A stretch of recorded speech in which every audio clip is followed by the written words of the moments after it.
Selamat datang di video pembelajaran Bunda Mira. Halo semuanya, bertemu lagi di video pembelajaran bersama Bunda Mira. Nah teman-teman, di video pembelajaran kali ini kita akan belajar mata pelajaran Bahasa Indonesia kelas 6 tema 5 dengan materi formulir. Nah, yang akan kita pelajari yang pertama ada pengertian formulir, yang kedua ada bagian-bagian formulir, dan yang ketiga ada jenis-jenis formulir. Yuk langsung saja kita pelajari bersama. Yang akan kita pelajari pertama yaitu pengertian formulir. Formulir adalah lembar yang berisi informasi tentang data diri dan hal lain sesuai dengan fungsi formulir tersebut. Adapun fungsi teks formulir yang pertama, mencari sebuah informasi tertentu. Yang kedua, mengumpulkan data-data yang sama. Yang ketiga, mengemukakan suatu informasi yang sama pada beberapa bagian yang tidak sama. Yang keempat, menjadi sebuah bukti fisik. Yang kelima, sebagai dasar dari suatu panduan untuk bekerja. Yang keenam, menetapkan tanggung jawab terhadap terjadinya transaksi bisnis. Yang ketujuh, merekam suatu data transaksi. Yang kedelapan, mengurangi kekeliruan suatu pesan dibandingkan jika disampaikan secara lisan. Dan yang terakhir, menjadi media komunikasi antar individu atau bagian atau organisasi. Lanjut yang kedua, yaitu bagian-bagian formulir. Nah teman-teman, perlu diketahui formulir terdiri dari 3 bagian. Yang pertama ada bagian kepala atau heading, berisi mengenai nama lembaga, alamat, hingga nomor telepon lembaga. Yang kedua ada badan atau body, berisi mengenai data-data keterangan yang harus diisi secara lengkap, seperti nama lengkap, alamat tempat tinggal, tempat dan tanggal lahir, jenis kelamin, pendidikan, dan lain sebagainya. Dan yang ketiga ada penutup atau closing, berisi tempat dan tanggal pengisian formulir beserta nama lengkap serta tanda tangan. Nah, ini adalah contoh untuk formulir pendaftaran anggota Gerakan Pramuka. Bisa dilihat di sini terdiri menjadi 3 bagian. Yang bagian atas yaitu kepala atau heading, yang tengah yaitu badan atau body, yang terakhir atau yang paling bawah yaitu penutup atau closing. Selanjutnya kita akan membahas tentang jenis-jenis formulir. Beberapa jenis formulir yang sering kalian temui di kehidupan sehari-hari yaitu yang pertama ada formulir pendaftaran.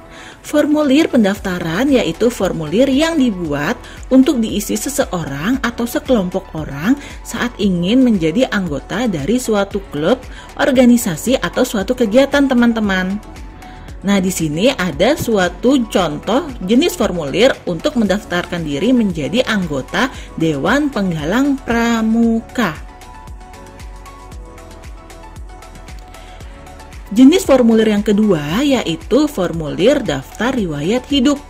Formulir daftar riwayat hidup adalah formulir yang dibuat untuk menyampaikan informasi mengenai identitas dan kualifikasi diri saat melamar suatu pekerjaan.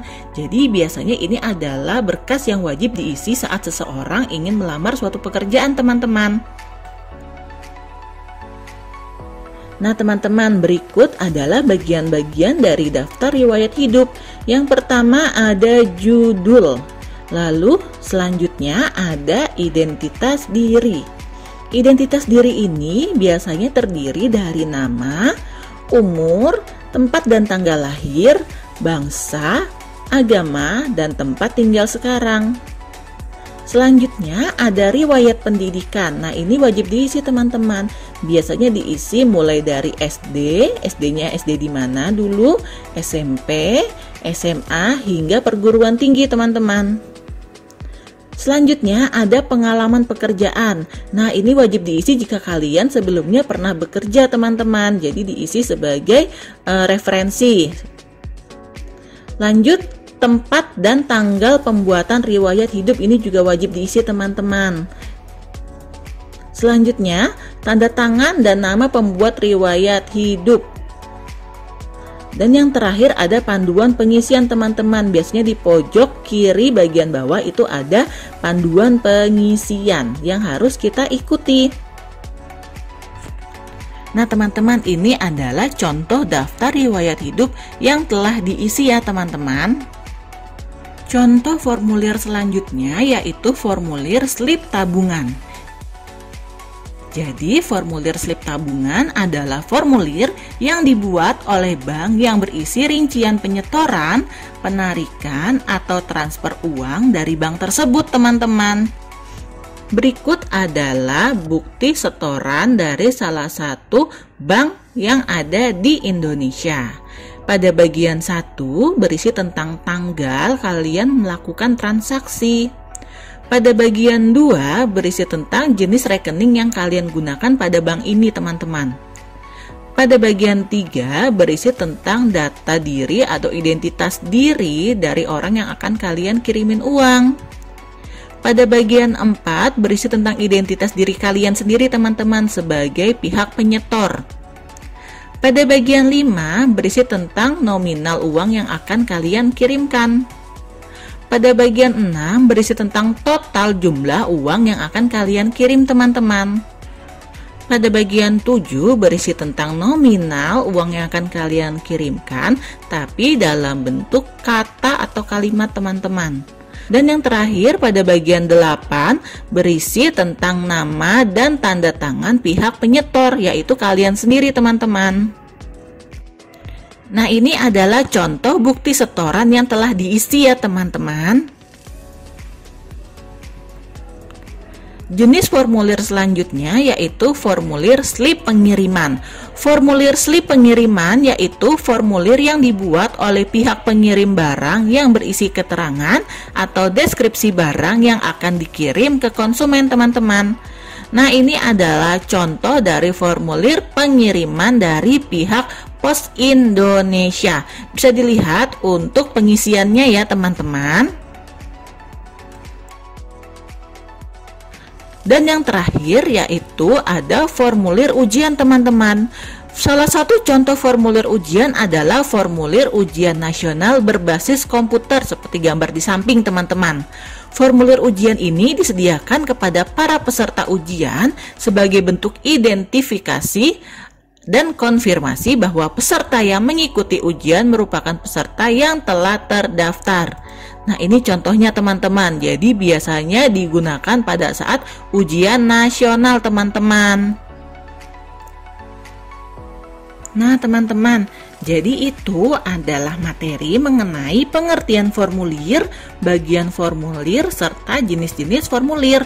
Bunda harap materi yang sudah kita pelajari bersama dapat membantu kalian belajar di rumah ya. Mohon maaf bila masih banyak kekurangan dalam video pembelajaran Bunda. Terima kasih, sampai bertemu di video pembelajaran selanjutnya.